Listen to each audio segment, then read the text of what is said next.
ఎప్పుడు చేసుకునే వంకాయ కూర కాకుండా ఒకసారి ఇలా ట్రై చేయండి, చాలా బాగుంటుంది. ఈ కూర కోసం ముందుగా మిక్సీ జార్లో ఒక గుప్పెడు కొత్తిమీర కాడలతో సహా వేసుకోవాలి.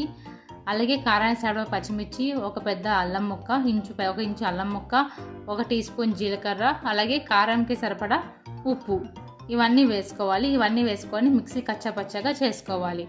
ఆ తర్వాత మూకుడు తీసుకొని మూకుడు వేడైన తర్వాత ఇందులో 2 నుంచి 3 టేబుల్ స్పూన్లు శనగ నూనె కానీ నువ్వుల నూనె కానీ వేసుకోవాలి.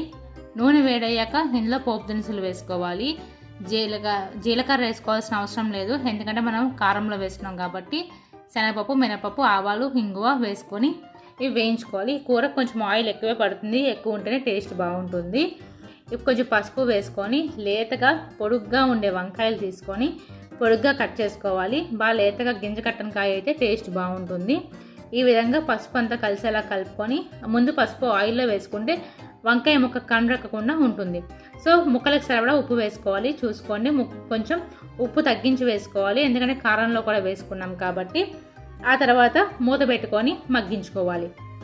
ఇంకా చూపించిన విధంగా ఒక 70% ముక్కలు మగ్గాలి. మరి మెత్తగా అవ్వకూడదు, ముద్ద అయితే కూర అంత బాగోదు. 70% మగ్గిన తర్వాత కచ్చాబచ్చాగా దంచి పెట్టుకున్న కారం కూడా వేసుకోవాలి. కారం వేసుకొని ముక్క చెదిరిపోకుండా నిదానంగా కారం అంతా అన్ని ముక్కలకి పట్టేలాగా కలుపుకోవాలి. అలాగా కారం నిదానంగా కలుపుకోకుండా పోతే ముక్కలన్నీ ముద్ద అవుతాయి.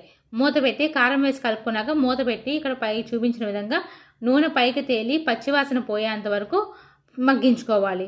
అంతే, సింపుల్గా చేసుకుని వంకాయ కొత్తిమీర కారం రెడీ. మీకు నచ్చితే లైక్ చేయండి. Thank you.